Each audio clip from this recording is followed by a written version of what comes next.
Space in a Dream is the fourth album, which will be coming out in the summer. And this is a record that's come together, probably started in 2018, I think. It's probably the first few ideas that kind of stemmed from writing on piano. And it's just sort of gradually built over that time up until 2024. I was still working on the final couple of tracks. So it's been a long process that's been drawn out over a period of time. Previous albums have sort of varied in style, but this one feels particularly different, mainly being from piano and string led. The first album was very electronic, as well as the EP, and then the second album was more of a guitar band kind of setup, bass drums, and then the third album was even more in a rock, sort of a heavier rock direction. So this feels like quite a left field turn stylistically.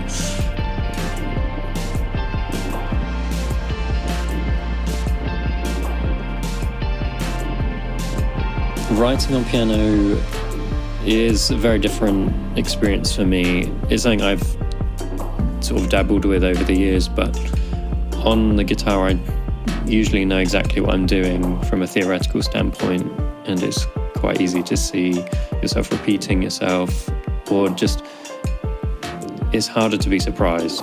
So going to the piano, even though I know the note names, I'm not so comfortable with chords, and so I'm essentially just sort of playing by ear and reacting to things that I'm playing into what sounds good to me.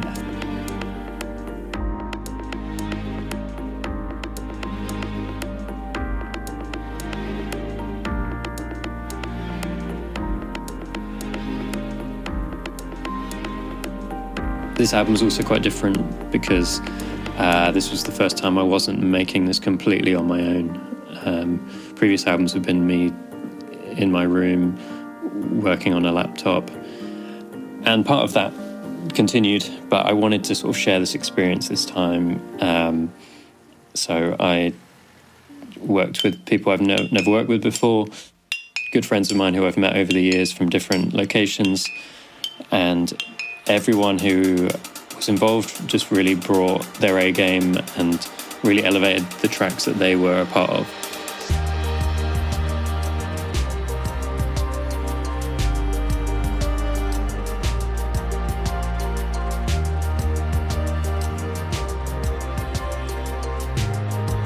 The idea for collaborating actually came very early on in the process, where I had a song written instrumentally, but I had no ideas vocally what I wanted to do with it. So I sent it to my friend Emily, who came back a couple of days later with pretty much all the lyrics for the song, and it was totally different from anything I would have thought of myself, and yeah, basically just added my vocal to it, and that kind of kickstarted the idea of getting other singers involved.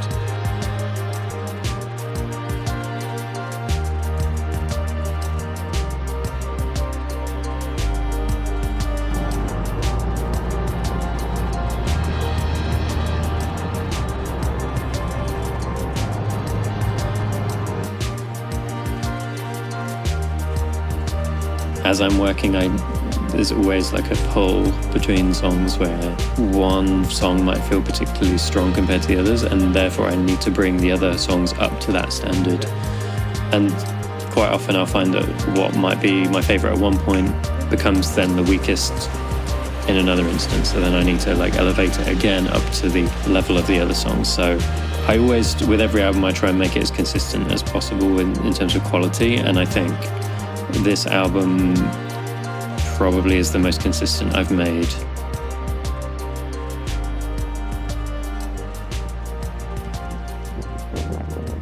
Lyrically, this album, I didn't realise until I'd finished, sort of deals with a lot of light and dark, and I'd say half the album is very optimistic lyrically, like looking forward, and capturing the beauty of sometimes everyday life or love. And then there's also some of the darkest things I've probably written as well. It feels like the album kind of fluctuates between those two extremes.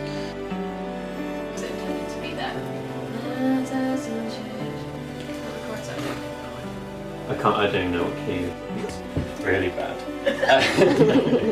I think if we just double it up.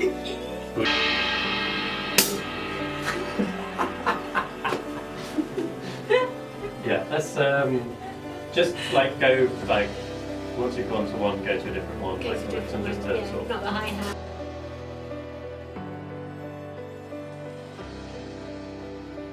But it's also kind of tapping into alternate realities that we sort of spin for ourselves, and I think over the past few years a lot of people can relate to that in their own personal ways, whether that's dealing with the outside world or their own relationships.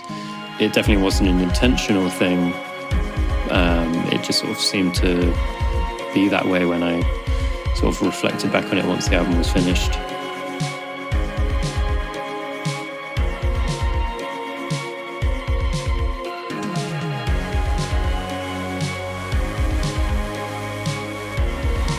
Yeah, writing songs is a way of detaching myself from reality and losing myself in time, just even if it's for a moment.